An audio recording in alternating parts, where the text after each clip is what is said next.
So I'd like to invite from the floor. Hi, I'm Rabia. Dr. Tan, thanks for your presentation. I wanted to ask, where do you think Singapore is? You mentioned that it's basically the software, the hardware that is important in healthcare. So where is Singapore? How are we doing in working towards that? How bad or how well are we doing?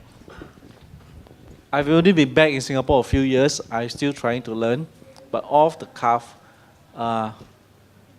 generational wise, for our children, when you become parents, okay, it's very clear. If you are anxious parent, kanchong spider, your children will be anxious. Okay, sending the children to tell them, you must study hard, no, else this time you cannot get a job. And sending the children to school saying, go and make friends, learn, enjoy, play, be good, learn values. Mental health wise, it starts from our young. Okay.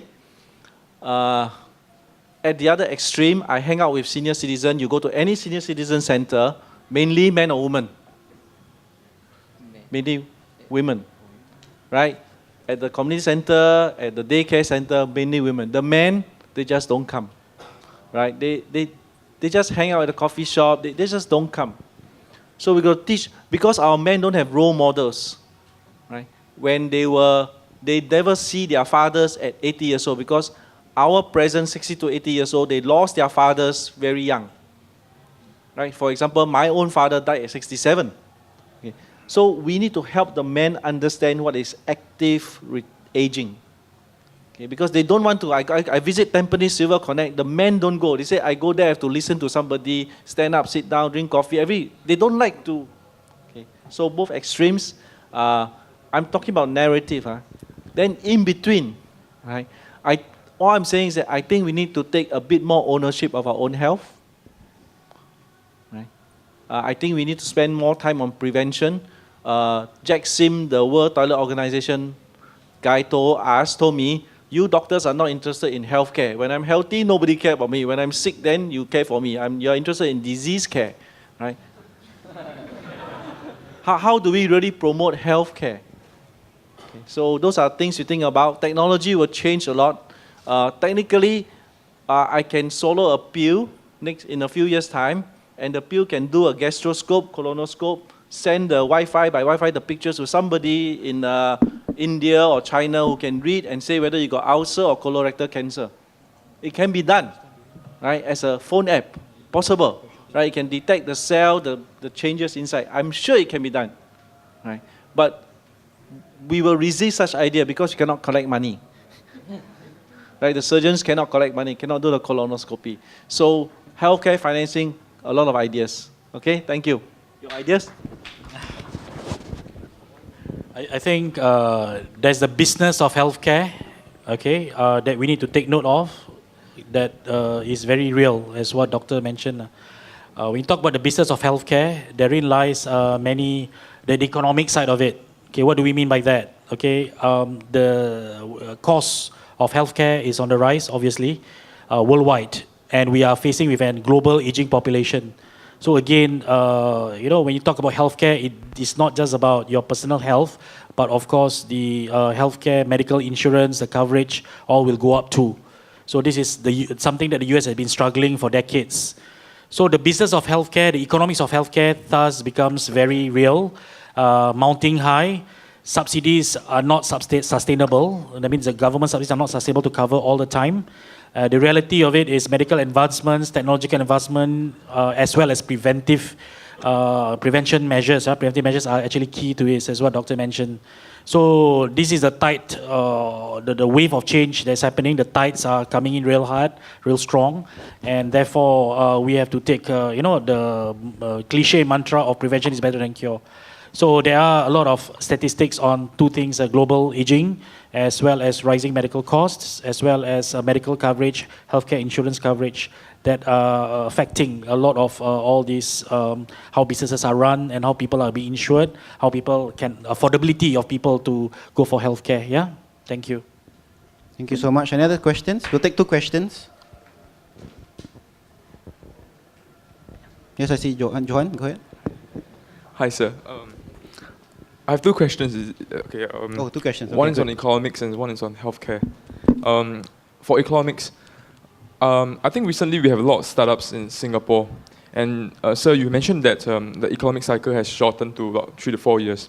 So, and I believe that in downtime, the hardest hit businesses will be those startups with lesser capital than those MNCs. So do you think the government has done enough or has anything in mind to help these businesses tide over in terms of bad times? That's the economics question. He's the right guy to ask. Okay. Then the second question is for Dr. Tan. So I think expensive medical care is one of the problems we are facing now. So I'm not too sure if there's anything wrong with the medical education system in Singapore. I have two friends who were really compassionate people. When they were in medical school, I think their aim was to really serve the public and be in restructured hospitals. But nearing the end of their school life, I think their aspiration have changed and they actually aim to go into the private sector because they find that the life in restructured hospitals is getting too tough. So I'm not sure whether the medical school has changed them or is it because professional fees are getting so expensive that it's a very strong lure to go over there. Yeah, so these are my two questions. Thank you. Maybe Cairo would like to add on some dimensions from your Majuvan experience and your Ideas Inc. days. I'm sure he has very useful advice to give. Okay, there are two parts to your question, sub-parts to your first question. One is government doing enough, okay, for the startups? Is there enough incentive, enough programs, right? Second is how to survive, how do startups survive, long term with the MNCs, and not even just MNCs, in my opinion, but also the larger SMEs and, or same peers for that matter. Okay, so the first part is government doing enough, okay? There are two ways to look at startups, the tech and non-tech, right? So government these days are pushing more towards innovative startups rather than brick and mortar, generally speaking in Singapore. Okay, so let's try to have that at the back of our mind about tech and non-tech, or innovation-centric or, traditional brick and mortar. But notwithstanding these two categories, right, there are 5 pillars that make or break a business. We call it the 5 I's, okay? How the startup internalises itself, how it innovates itself, how it integrates itself, how it finds investments, which is the 4th I, and how it internationalizes. Okay, these are the 5 I. Internalize, integrate, innovate, invest, and internationalize. Now, if you look at whether the government has done enough across these 5 pillars, you realize that there are a lot of gaps. Okay, they've helped in innovation side, right? Okay, have an idea, I'll give you 50,000, and based on that idea, I'll grow it up. Okay, then again on innovation, based on your proof of concept under the TEC scheme by Spring, I think, in IDA, based on the TEC scheme, I'll give you 250,000, 100% funded based on proof of concept, the business plan, but your IP must be extremely innovative, must be very disruptive. So you can see amongst the 5 I, government has been very supportive on the innovation aspect. Right, but do they give money or schemes for you to streamline your operations through PIC?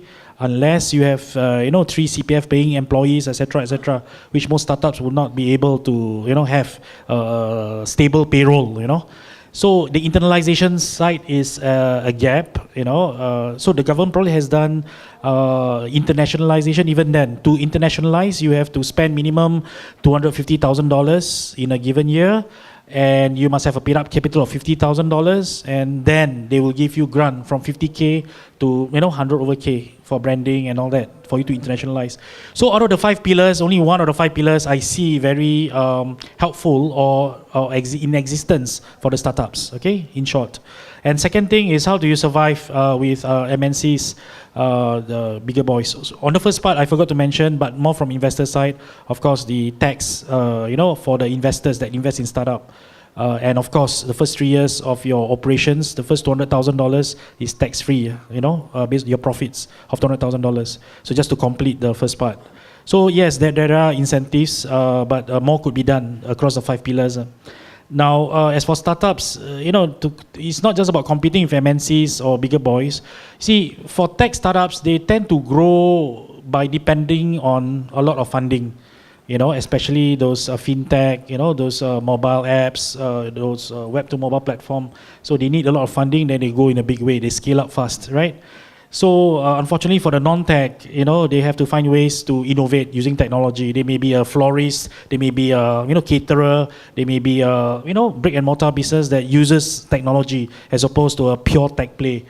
So when they try to compete with existing caterers, existing florists, existing retailers, right? Therein lies the challenge of constantly needing to differentiate oneself. And pricing becomes a key thing. And cost becomes a factor. Okay, fortunately, not so much as the need for innovation, the need to differentiate oneself. And every single apps that you see or single operator that you see, there will always be 100 other competitors that offer the same thing. So this is the challenge for startups, the need to differentiate themselves. Yeah. So I think much can be done in terms of how to think outside the box to be different, especially in the next 50 years where, everybody will, in this room, probably have the same idea, a slightly different way.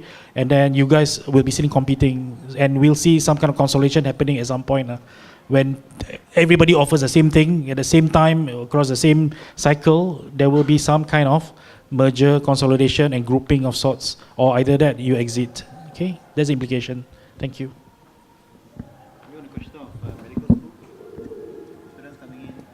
Medical school and healthcare. We don't want to judge people, but how much does a kidney transplant cost in Singapore? Private hospital, Mount E. $400,000.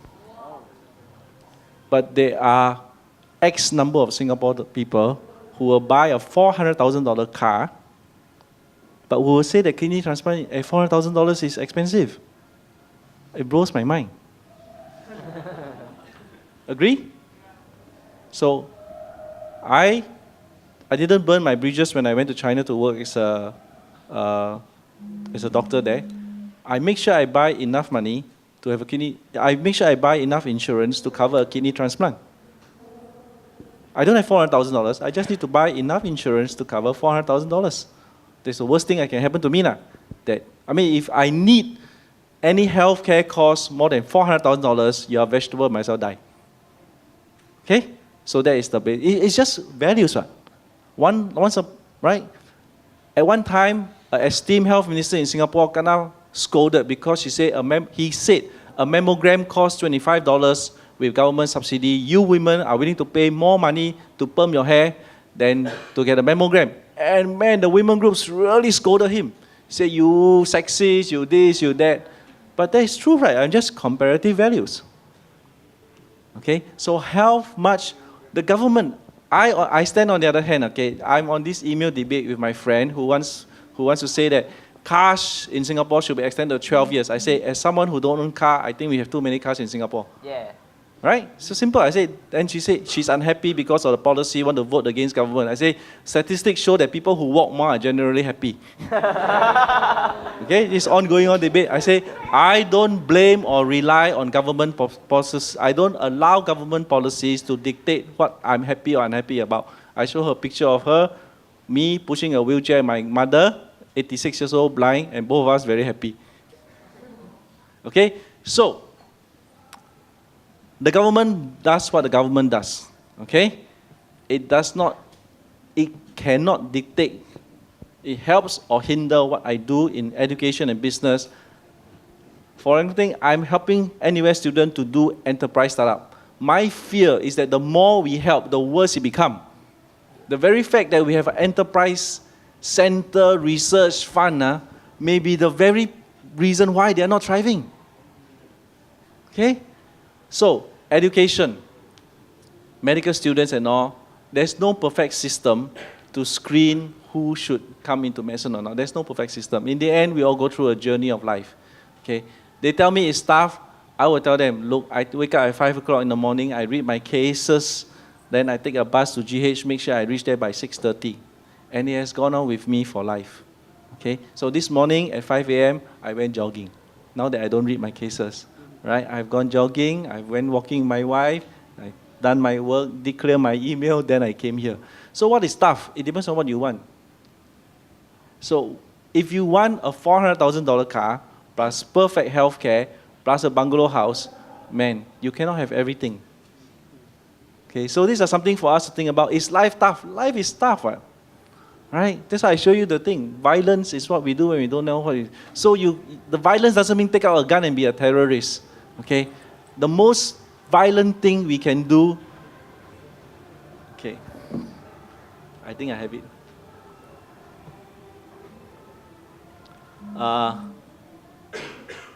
The most violent thing we can do for our own life is every day make the second best choice. Choosing the lesser of two evils every day, in the end, makes you quite a lot of evil. Right? Sometimes we have to take the second best choice, sometimes. But every time when it comes to issue of ethics, of personal finance, of society good, you take the second best choice every time, or take the lesser of two evil, the lesser of two evil. In the end, we become lowest common denominator, right? So, I'm very tough on this. I tell people that at the end of it, you have to write down what is enough. So write down for yourself. My wife and I, when we got married, we wrote down what is enough, and we have enough. Okay, so if I sell koyo, I wrote this book about life in Yunnan, why people eat worms, how they bury, what happens at the market. Okay, all proceeds go to HealthServe. It's a clinic for migrant workers in Singapore. Usually sell $10. Today, students $2. Okay, it's just actually the books are my classmates paid for the books are this. So you can read it and enjoy it. Okay. We'll take any last questions. We'll take one last questions. Last burning questions. Okay. Okay. Okay, that's the last question. Yep. I have a question for both speakers. You mentioned the economic cycles are getting shorter, right? Could you elaborate on why and how that affects us? And Dr. Tan, I was wondering, because in a sense, healthcare is about prevention. As we go on, more and more people will be getting sick if we don't take care, right? So how do we go at it in a long-term sustainable solution? Like, do we educate the young? How do we integrate it? Or do we work on the current system? Like, what is a long-term sustainable way to change this if that is what we want? Thank you. Well, if you look at the various economic cycles that took place since the Great Depression and all that, right, you realize that information is getting more connected, and the complexity of the crisis also gets more complicated. Let's not go that far. Let's look at the 97-98 currency crisis, Asian financial crisis, right? That's where, our currency in Asia, in ASEAN, starts to go out of whack and affects a lot of businesses, it'll affect a lot of banks, it'll affect a lot of lending, affect a lot of credit, right? So then after that, we went through another crisis, global banking crisis. So this time we get smarter and smarter, but yet the situation gets contained within a certain segment. In this case, the financial institutions, right? In simple terms. So, and then of course the third part is the decoupling effects, as I mentioned, because last time crises tend to be, widespread, very, pervasive across industries, across sectors, across countries. Now because of the decoupling effect, there will be certain nations that stand stronger than the rest. So because of that, the recovery period tends to be shorter, and the lessons learned from previous crises tend to be well understood. People are tightening their governance even more.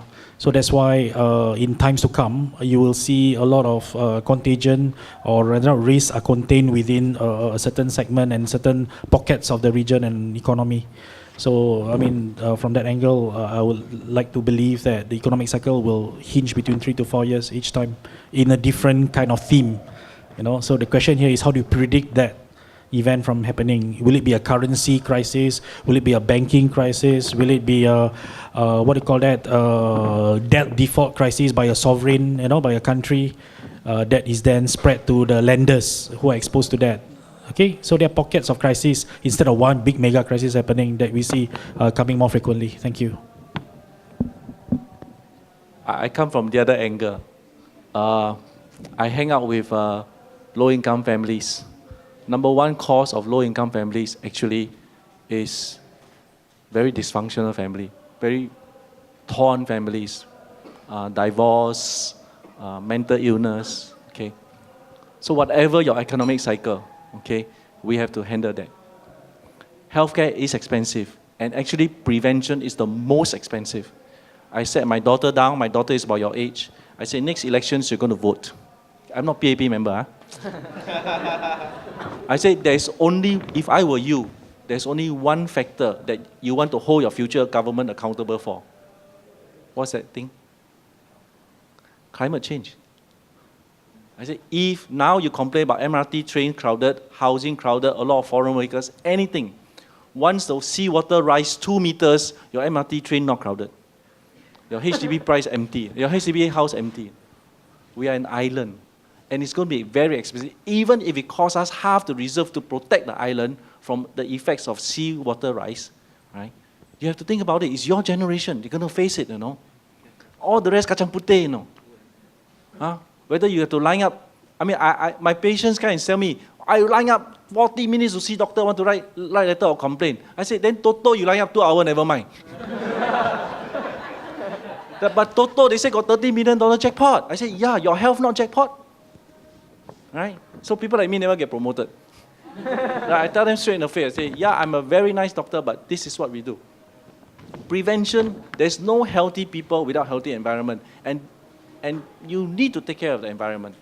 Okay? And I tell you, so I told my daughter, there are only 2 choices. One, you migrate. Right? You can migrate if you want to. Or second, you read these books. The book seems to tell me that city-states are the one that can handle climate change. And actually, if you talk to people in government, there are ideas about if seawater rise 1 meter, maybe can handle. 2 meter, we are dicey. 3 meters, we are dead. Okay, but then, can we do that more? That's why I visited the Marina Barrage. I'm a doctor. I know nothing about engineering. Okay, I wanted to see what's happening. How does this technology affect our future? So if I were you, I would put my bet there. Okay. Because that is one thing that no healthy people without healthy environment. So prevention is very expensive. On the model, yes, there are models. There are models in Sweden where the budget is put onto one community and say, this money is yours, okay? And at the end of it, if you don't spend money on cardiac surgery, don't spend money on this, you do put all in the prevention, at the end of it, it can be bonus to all of you. You all can divide it. That's another way of doing it. That means you promote healthy living. Okay. So there are ways you got to change, but then we are stakeholders. Okay, it's very hard to change because we are paying doctors very, very high. I love my high salary as a doctor, but I think we should pay kindergarten teachers more. Right? You pay Singapore will be a first world nation. Singapore will be the first world nation when we have our best people paid the best salary to teach kindergarten and primary school. Right, and care for them that way. Because that's where the investment is, okay? But this ideal world, right? But we can make change. All right, I would like to invite just a 1 minute closing remark from our speakers to all of us in general. I'll start with Nazri first. My word of advice to the youth in this room, the Gen Y, the Gen Z, the Millennium, and the Alpha, not Alpha, too young, Gen Y, Gen Z, right, is that for those minorities in this room, okay, the minority segment of students or youth in this room, you got to work 10 times harder, 10 times smarter, okay, to be at par with the rest. Likewise, for the majority here, as we globalize, as we get globally connected, you become a minority outside Singapore. You know, when you start venturing into the workforce, be posted overseas, being posted into a different regime or different country than Singapore, right? You become a minority. So these minority effects warrant that you got to work smarter and harder, okay? And the definition of success will need to be revisited with the challenges that face us. So I'd like to offer a different perspective on how we should look at things and survive, you know, this wave of challenges and wave of opportunities that come ahead of us. The reality is life will not be more comfortable than it is. You have to work harder and smarter, especially for the minority races especially for the minority segment of the population. So the minority becomes successful because they work harder and because they network more and because they put in more efforts to become better and at least at par with the majority. Likewise, the majority individuals here, when you go outside, you can't be the same as the locals overseas, as an expat, you have to be better. You have to be more, you think faster, you got to think out of the box. As per my last slides that talk about the different attributes, the top 10 attributes that are needed for the future workforce. So the reality is that with whatever idealism you have, with whatever, vision that you have of the future, you got to know that, of course, health is important, but of course, the 10 attributes to complementing with a good health, the 10 attributes are very critical, especially so for the minority, be it in Singapore or be it when you are outside Singapore. I think that's my final parting advice. Okay, don't get pampered, don't be softy, be tough. Okay, that's all. Thank you.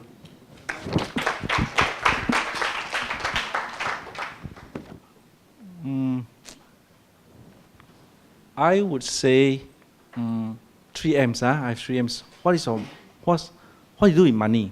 Okay, money is important. What do you do with money? How much is enough? But more important than money, what you do with marriage. If you don't want to get married, you want to remain single, that's fine. But then you understand what you do with marriage. Because this, and the third one is, what is your master vision? At the end of 60, 70 years, where do you see yourself? Write it down. It will change now and then, it's okay, but write it down and be clear about it. Let me just give you a midterm example. When I went to Kunming, when I went to Yunnan 1996, 97, 98, no brainer, no. And people tell me, Dr. Tang, why do you buy 10 houses? I just take Singapore money, bring to Kunming, I can buy 10 houses. And I know in 5, 10 years' time, I will be a millionaire because the houses go up 5, 6 times, right? It's boom town. And I sat down and thought about it. So why did I come Yunnan for? Okay, what do I do with money? And what do I do with marriage? Okay. Because I know that if I bought 10 houses, at the end of it, even if I made $1 million Singapore dollars over 10 years, it is $100,000 a year. And I asked myself, is that $100,000 a year worth the time? You buy a house, you got to spend time. You got to go and do documents, you got to do this. Is it worth the time that I take away from my family? And I look at my vision for my life, and the answer is no. I just need one house. Now, I had the privilege of living Yunnan as someone who acknowledged have done something a little bit good. I think the awards actually escalate now. I didn't do that much. Okay, I did some things. But if I buy 10 houses and made my $1 million and left Yunnan, today, if I go back, people will shake my hand and they tell me, congratulations, we remember you as the one who made money buying and selling houses. Am I keen on that? In my value system, not really. I'd rather remember that you are the one who came to our village and helped us with this, right? Rather than to say, wow, you very smart, huh? You came and bought 10, 20, 30 houses. Having said that, one day I met a student who built houses, Singapore student who built houses, naughty student. I met him at the airport, and he's not developer, no, he built house, literally 4 men, okay? And he brought me to his construction site, hot, he told me about the corruption, dusty, and one day I came back, I was jogging in one of these bungalow area, and I met him again. I said, hey, Mike. Yeah, then he told me about his businesses and all. Actually, he's a very wealthy man, okay? Then I sat down with coffee with him. I said, so why do you go back there and build house? That's sweaty. You told me it's tough. You leave your children. He says, well, God made you a doctor. You serve the poor that way. I built house because that man, if he works for me, he gets $20 a day, US dollars. He goes back and feed his family. I'm still building house because I have 20 workers under me. And that's how I serve them. If I stop building, they become jobless, their family become poor. I'm house building business, precisely the same reason you are in, for their families. And I thought, wow, that's amazing. That's his value when he goes into business. It's a thriving business. So whether it's charity, non-profit, social enterprise, for-profit business. At the end of it, you sit down and say, so where's my values? Plant it deep. Okay? Is it tough? Man, it's tough. There are days when I walk in the mountain, first lost, second hungry, third cannot speak Chinese, fourth cold. And thinking, what am I doing here, you know? Right? Totally lost, take out handphone, call the village. I say, can you please barbecue a goat? They say, why are you hungry? I say, no, I need to see the smoke. I need to find out which direction you are in, see the smoke, then I can head towards you. And they say, oh, okay, anyway, you can eat the barbecue goat. Okay?